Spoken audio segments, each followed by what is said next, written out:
Bloomberg Audio Studios. Podcasts, radio, news. This is the Bloomberg Surveillance Podcast. I'm Jonathan Ferro, along with Lisa Abramowitz and Anne-Marie Hordern. Join us each day for insight from the best in markets, economics and geopolitics. From our global headquarters in New York City, we are live on Bloomberg Television weekday mornings from 6 to 9 a.m. Eastern. Subscribe to the podcast on Apple, Spotify or anywhere else you listen. And as always, on the Bloomberg Terminal and the Bloomberg Business app. Let's turn to the stock market. Mona Mahajan of Edward Jones writing, we believe US corporate earnings are on pace to achieve double-digit growth this year. We remain overweight equities relative to fixed income. Mona, welcome to the program. This is slightly unfair because those headlines only just crossed, so you're going to have to do this with me in real time. And if you don't want to go there, don't go there. But what on earth would happen if everyone started tapping their 401ks to buy houses? What would happen to the stock market? Yeah, look, we'll have to wait for details from the president next week. But certainly, I think the motivation here is to make sure that all households, whether you're in the upper income bracket, mid-income or lower income, have exposure to a diverse set of asset classes. And I do think fundamentally that theory and consideration is the right one. We want to make sure that all households are thinking about investments from an early stage of their career, their family development, and their home ownership development. So broadly speaking, we think if this starts a conversation of how should I position my assets, whether it's in equities, fixed income, or real estate, it's a good step in the right direction. Well, let's start with where this is coming from. So there is an affordability problem, has been for a long time. This administration inherited it. Now they need to address it. The remedies to that affordability crisis, how do you think that's going to shape market outcomes in the year to come?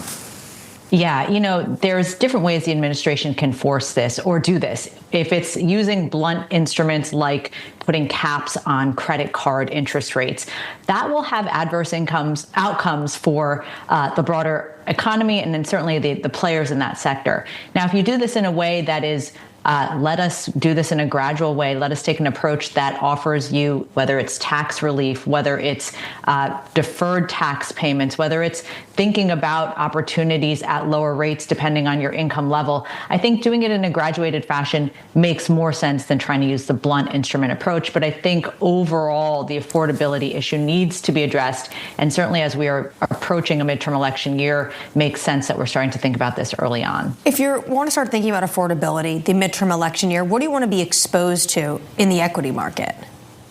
Yeah, and I think your earlier guest alluded to this as well. We do think that this is a year where diversification does matter. And I think, we've come off of 3 years where AI and technology have really dominated leadership in the markets. If you did not have exposure to those themes, you really were underperforming. Now, this year, we think if you have exposure to both the AI parts of the market, but you have some exposure to cyclical parts of the market, value parts of the market, international and EM, and by the way, have a little bit of fixed income exposure, that is the way that your portfolio is going to perform. And I think the combination of a steady economic growth picture, a Fed that is likely going to cut on the margin, but also earnings growth that is accelerating this year supports that broadening theme. When you say the Fed cutting on the margin, one cut, is that what you're expecting for in 2026?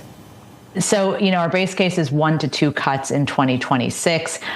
We think they're probably towards the tail end of this rate cutting cycle. But nonetheless, we do think the Fed is looking to get towards a neutral level. And typically, if you look historically, that neutral level is usually somewhere around 100 basis points above inflation. So if you think inflation ends around, or it kind of steadies out around 2.5%, a Fed funds rate around 3.5% to us makes a lot of sense as a base case. Since we're on the Federal Reserve, this week really kicked off with Chairman Powell coming out quite publicly and pushing back against the administration. That story's got old very, very quickly. Mona, do you see that as noise or news?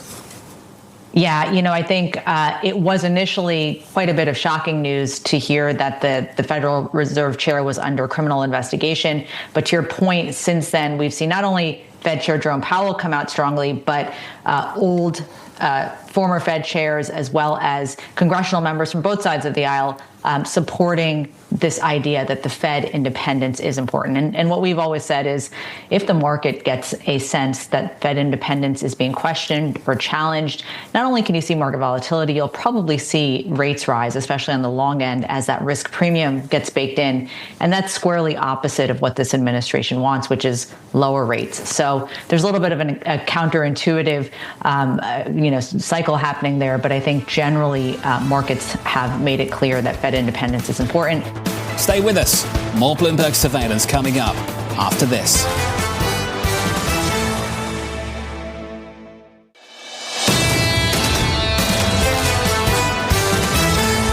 John Lieber of Eurasia Group joins us now.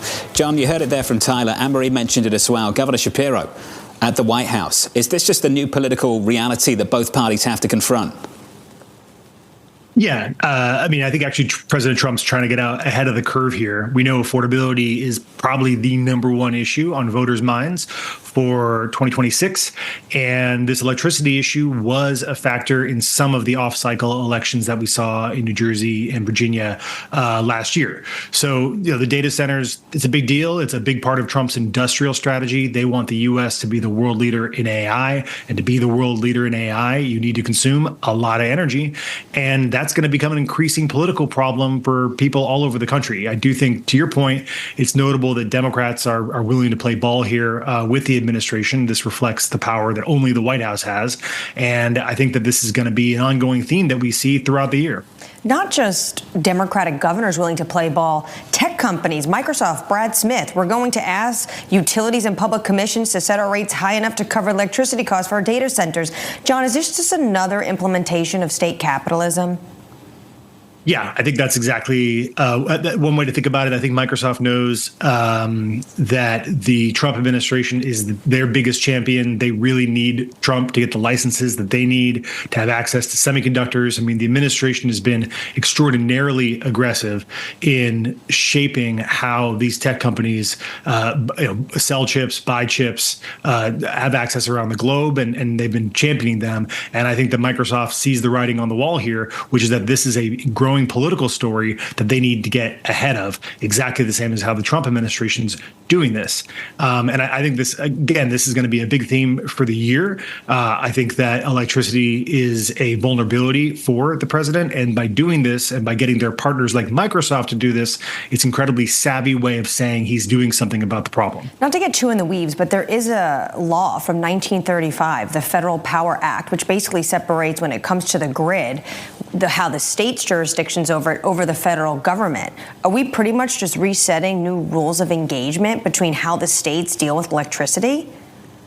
I'm not familiar with the rules of the electrical grid and how it works at the state level, but I do think federal intervention here is probably appropriate. And given that this is multiple states coming together to drive this new initiative and put this new electricity on the market, and it's affecting all these tech companies that are trying to invest everywhere in the United States, this sets a tone for the entire country and tells these tech companies that they're going to need to be partners in solving this problem. And because of that, you're probably going to see more efforts to take advantage of a diverse source of electricity generation, including probably over time nuclear power, which had previously fallen out of favor in the United States. And now that the tech companies need it, is going to be surging back. John mentioned all of what's going on in terms of the president's latest salvos on Truth Social, the defense sector, housing, credit card companies. What do you expect him to deliver at Davos? Yeah, it's only been, we're in the third week of the year, and it feels like we've lived 3 years so far, given all the stuff that's going on. Yeah, I think the Davos speech will probably be a chance for Trump, as he does, to air some grievances in front of a crowd that he probably thinks is hostile to him, but he still wants to get in front of. He mentioned housing as one of the things he's going to talk about. I think there's going to be other affordability things brought up. One of the big things on housing is long-term rates. They've been attempting to use Fannie and Freddie in order to get long-term mortgage rates down. I think that probably healthcare is going to be an issue that is in focus in this speech on affordability. There's still the live issue of these Affordable Care Act subsidies that's happening in Congress right now. And then electricity, I think, and energy costs are probably going to be a big piece of it. Not just electricity, but also energy prices. I mean, oil prices. That's one of the primary drivers, or at least it's the primary outcome of this Venezuela interdiction, is that they're putting all these new barrels of oil on the market. And I think that keeping energy costs low is going to be a big theme. John, is there a home for people who support traditional conservative policy? In the United States, I mean, no.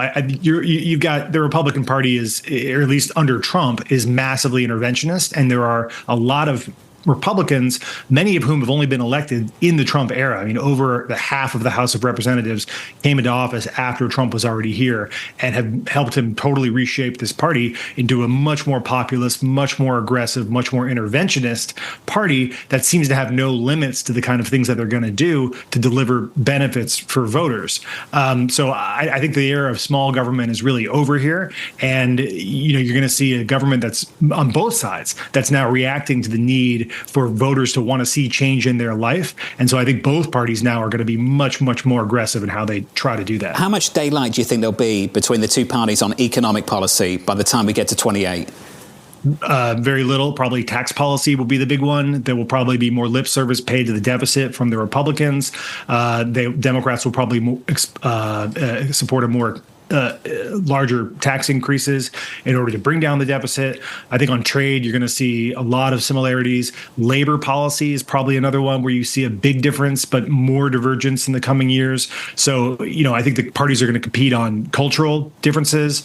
Immigration will probably be a big wedge issue in the upcoming election. But on economic policy, these parties are looking more and more similar to each other. Stay with us.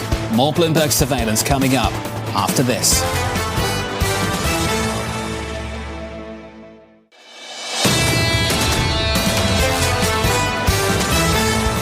Let's keep it on the Federal Reserve. Stephen Stanley of Santander writing this: I look for the unemployment rate to stabilise. Inflation is likely to remain stubbornly high. I look for the FOMC to remain on hold for all of 2026. Stephen joins us now for more. Stephen, good morning. Good morning. Controversial call if the president's watching this morning. Good morning, Mr. President. Why no rate cuts for the year ahead? Well, I think what we're seeing now is the Fed has moved into pause mode. And there are at least some on the committee that would like to move further, I think. But what you heard from Powell in December, I thought was really important, where he said that the rate is now within the plausible range of neutrality. So there's no urgency to move. I think that pause turns into a full stop because I look for the economy to do better in 2026 than most assume. OK, so we can sort of tease and unpack some of this. So the first half, I've got it. You mentioned Chairman Powell. He's gone. Let's get to the second half. What you're essentially forecasting is whoever takes over the Federal Reserve, and we imagine whoever it is going to vote for interest rate cuts, given that this is what the president is looking for, they're going to be voted down by the committee for every single meeting for the rest of the year? Well, look, I'm going to take the optimistic tack on this. Go ahead. I've always assumed that whoever is the nominee for chair will operate more or less as the Fed has always operated, based on the data. So if it's a close call, I'm sure that a very dovish new Fed chair is going to kind of push in that direction. But they have to convince the entire committee. And if the data are relatively clear, I think that would be difficult. I would also point out, we're not talking about a big break here because Chairman Powell has been a dovish Fed chair. And I think the December move was the latest sign of that. I mean, he very much personally pushed that through, right? That committee was very divided.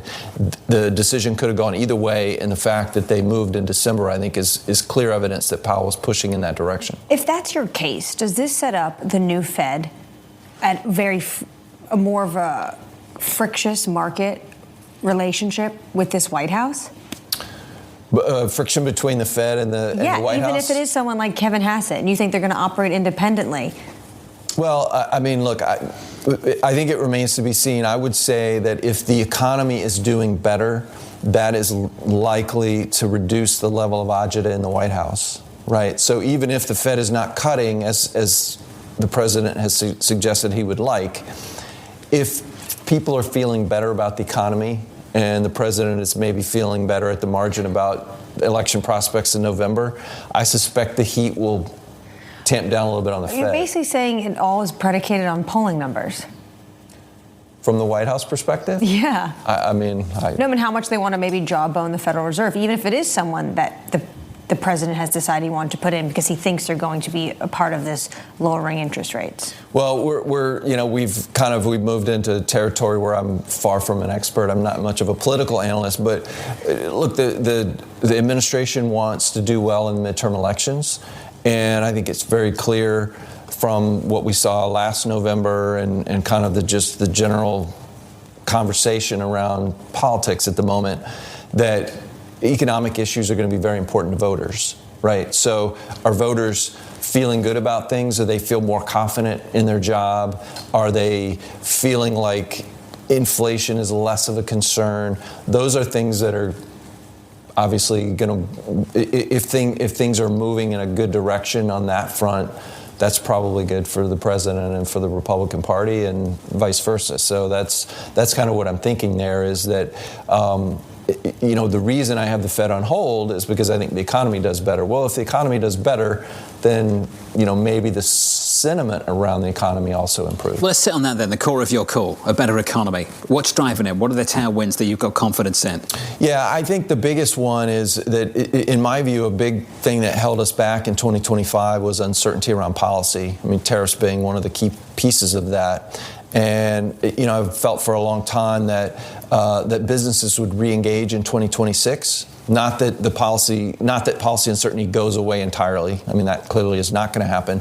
And there's always some level of uncertainty. But you're hearing a lot more Fed officials who are communicating that their contacts are telling them that businesses are kind of getting ready to re-engage a little bit. So in 2025, investment spending was really just about AI. And if you were to strip out the AI pieces, business investment was probably negative in real terms through the first 3 quarters.